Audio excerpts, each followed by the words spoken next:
Torah, il y a un Dvar Torah très intelligent, très intéressant du sabbat de Kelem. La Gemara est dit dans la Sechet Shabbat, celui que dans son jardin, il a un arbre dont les fruits tombent. Qu'est-ce qu'il va faire? Il va le socro-bessica, c'est-à-dire il va le colorer en rouge. Il va mettre un signe dessus. Un signe rouge. Et on lui dit, mais en quoi ça va le guérir? Elle dit, c'est pas que ça va le guérir. Les gens, ils vont voir, ils vont passer, ils vont voir, ah, c'est un signe que cet arbre-là ne donne pas ses fruits, et ils vont prier pour lui. Et d'où on apprend ça?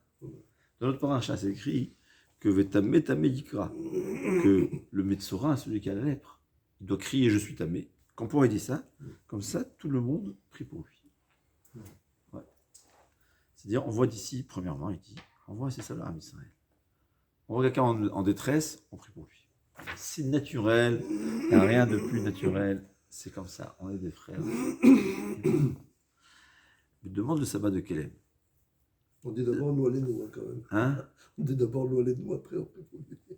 Mais il faut prier. Un juif doit prier dès qu'il voit son ami en détresse. Prier pour les autres, des enfants qui sont pas tout. Prier, chaque chose. C'est comme ça, hein, Israël. C'est Israël. On voit, c'est incroyable, il y a une fois, hein, c'est une vraie histoire. C'était au Mexique. Ils ont même dit le nom dans l'histoire. Il y a un, il le voit, j'ai eu le Covid. J'ai fait Soda Doda, il lui dit je t'invite. Il lui dit pourquoi? Je te connais pas. Il lui dit grâce à toi j'ai guéri. Quoi? Il dit j'ai eu une mort, j'étais au Bedin Shema'ala et j'ai vu tous ceux qui ont prié pour moi. Et grâce à ceux qui ont prié pour moi, j'ai été sauvé. Toi tu faisais parmi eux. Toi tu étais parmi eux. Il dit je connais pas. Et il se rappelle. On lui avait donné un nom, quelqu'un qui connaissait, inconnu. Bon, ils sont dans le même pays. Il savait pas c'était qui. Il a prié pour lui. Voilà, encore un. Regardez, c'est une histoire qui est récente. Hein. Dans ceux qui racontent l'histoire, ils racontent même le nom de l'histoire, donc de la personne, donc à mon avis, c'est une vraie histoire. Je me rappelle pas, c'est quelqu'un de connu, mais je ne me rappelle pas.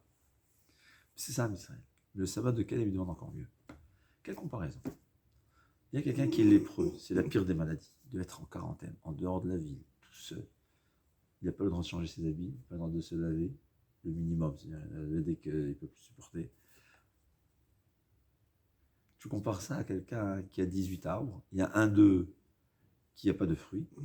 On a dit, si tu vois qu'on a l'habitude de prier pour quelqu'un qui est lépreux, qui guérisse, eh bien, par la nature des choses, en Israël, ils vont voir qu'il y a un de ces arbres qui ne donne pas ses fruits, qu'on va tous prier pour lui. C'est ça, Israël. Mais apprendre aussi, prier pour les autres. D'ailleurs, le Chazon Ish dit, on a une mitzvah de chesed. On est obligé, quand on voit quelqu'un en détresse, de l'aider. Mais on ne peut pas toujours aider. Mais on peut l'aider par la tfila. Ça aussi, c'est chesed. Comme ça disait le Chazon Ish.